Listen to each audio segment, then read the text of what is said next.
សួស្តីបងប្អូនអរគ្នាបាទថ្ងៃនេះខ្ញុំធ្វើវីដេអូ review ខ្លីបាទពីយន្តហោះកតុំរុយបាទភាគច្រើនយើងហៅពួកhelicopter អញ្ចឹងណាឬក៏ខ្មែរយើងភាគច្រើនហៅកតុំរុយបាទអញ្ចឹងសម្រាប់យន្តហោះនេះមានម៉ួយ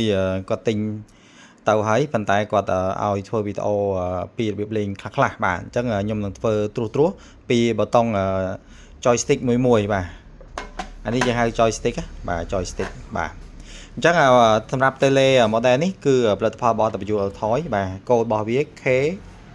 170បាទអញ្ចឹងវាមកមានដងខាងក្រោមសម្រាប់យើងដាក់លម្អតាំងលម្អអញ្ចឹងណាបាទអានេះជារូបរាងរបស់វាស្អាតបាទអ្នកនរនេះស្អាតបាទ motor អានេះ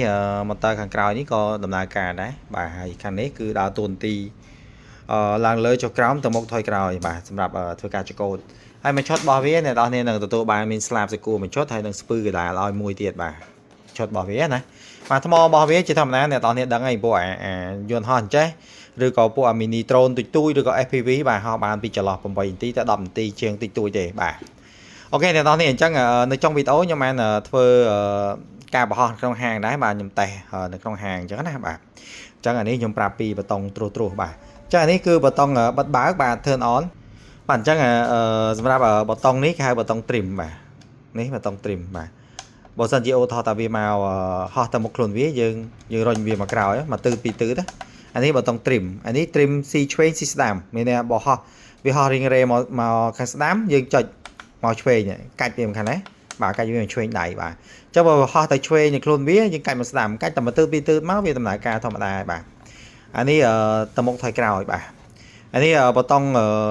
គេហៅ long press ខ្ញុំអត់បាន testing ដែរប៊ូតុងហ្នឹងណាចាំមើលខ្ញុំបង្ហាញសភៅ guideline ឲ្យអ្នកនរគ្នាមើលបាទអ្នកនរគ្នាអញ្ចឹងក្នុងសភៅ guideline ក៏វាបានសរសេរនេះប៊ូតុងដែលខ្ញុំប្រាប់មិញណាបាទយើងមើលវាមកបាទគេថា long press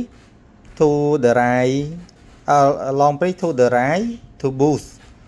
right and left hand switch បាទ boost ហ្នឹងមានន័យថាដូចជាបន្ថែមអញ្ចឹងណាបាទបន្ថែមហើយប៊ូតុងខាងលើនេះគឺប៊ូតុង speed បាទនេះអ្នកនរគ្នាបាទប៊ូតុងខាងលើមួយនេះគឺប៊ូតុង speed អានេះយើងអត់ប្រើទេពីរនេះតាមពិតមួយពីរនេះយើងមានចុចដូចគ្នាប៉ុន្តែយើងអត់ប្រើទេសម្រាប់ model នេះហើយជា model ផ្សេងគឺ tele ដូចគ្នាប៉ុន្តែវាអាចនឹងប្រើ function ណាមួយអញ្ចឹងណាបាទតែអានេះម៉ូតនេះគឺយើងប្រើតែនេះទេប៊ូតុង speed បាទនេះគឺប៊ូតុងសម្រាប់ឲ្យយន្តហោះនេះគឺ start up ហោះឡើងលើខ្លួនឯងហើយនឹងចុះចតដោយខ្លួនឯងប៊ូតុងនេះបើសិនអ្នកនរនេះអត់ចង់ប្រើ joystick នេះដើម្បីបញ្ឆេះបាទជាធម្មតា joystick នេះយើងរុញវាកថេចេញក្រៅអញ្ចឹងគឺវាបញ្ឆេះម៉ាស៊ីនអញ្ចឹងណាបាទ joystick ហ្នឹងបាទហើយខ្ញុំមកផ្ដោតលើ joystick នេះតែម្ដងដោយសារអានេះគឺសំខាន់មែនទែនបាទសម្រាប់យើងហោះហើរដំបូងបាទយើងរុញវាឡើងលើអញ្ចឹងវាឡើងលើបាទរុញចុះក្រោមវាចុះក្រោមរុញវាមកខាងនេះវាកាច់ចង្កូតមកខាងឆ្វេងបាទរុញខាងនេះវាកាច់ចង្កូតមកខាងស្ដាំបាទបើនេះទៅមុខថយក្រោយបាទទៅមុខថយក្រោយបាទសម្រាប់ប៊ូតុងនេះហើយនឹងស្រេឆ្វេងស្រេស្ដាំនេះវារេទៅឆ្វេងទៅស្ដាំអញ្ចឹងណាបាទអូខេអ្នកនរនេះសម្រាប់អ្នកដែលធ្លាប់លេងពួក mini drone ដូច OA 813ទិញពីខ្ញុំទៅបាទអានេះគឺដូចគ្នាបាទការបញ្ជាគឺដូចគ្នាបាទអញ្ចឹងបើសិនជាអត់តន់អីអ្នកនរនេះអាចធ្វើតាមខ្ញុំមានន័យថាហោះកម្ពស់ត្រឹម4-5 ម៉ែត្រហើយរៀនតេស្តបាទរៀនបោះវាទៅវាអត់លឿនខ្លាំងទេបាទចឹងអ្នកនរនេះមិនរុញ speed នេះមិនចុចប៊ូតុងនេះឡើងប្រឡើង speed ទេបាទអ្នកនរនេះរុញបច្ឆេះហើយរុញវាឡើងលើប្រហែល5 ម៉ែត្រប្រឡែងវាហើយក៏មិនបាច់តិនកាច់ចកោតែនេះចកោវាមិនបាច់តិនកាច់ទេអ្នកនរនេះរុញនេះសិនទៅមកឲ្យយន្តហោះទៅមកយន្តហោះទៅក្រោយឲ្យវាមកស្ដាំមកឆ្វេងបាទសើវាបន្តិចទៅបាទមកថ្មពីថ្មគឺយើងចេះលេងអត់បញ្ហាទេបាទប៊ូតុងវាអត់មានអីសាំញ៉ាំអីច្រើនទេគ្រាន់ប៊ូតុងខ្លះវាដាក់មកក៏យើងមិនបាច់ប្រើដែរបាទយើងអត់ចាំបាច់ប្រើឧទាហរណ៍ថាប៊ូតុងនេះគឺដាក់បលែងចោលទេយើងអត់មានប្រើទេប៊ូតុងនេះអត់ប្រើទេបាទប៊ូតុងនេះក៏អត់ប្រើដែរបាទប៊ូតុងនេះក៏អត់ប្រើដែរបាទអញ្ចឹងបលែងចោលទេយើងប្រើតែប៊ូតុងចាំបាច់ដែលខ្ញុំនិយាយមុនហ្នឹងណាបាទអូខេអ្នកនរនេះចាស់តើមើលវីដេអូខ្ញុំធ្វើការបោះបន្តិចណាបាទនេះវីដេអូខ្ញុំធ្វើការបោះតេស្តបាទអានេះខ្ញុំតេស្តតាំងពីខ្ញុំអត់តបានមើលសភៅ guideline នៅ remote ទេបាទខ្ញុំអត់បានមើលទេប៉ុន្តែដោយសារខ្ញុំធ្លាប់បោះពួក mini drone នេះអញ្ចឹងខ្ញុំឃើញ joystick ដូចគ្នាក៏ខ្ញុំតេស្ត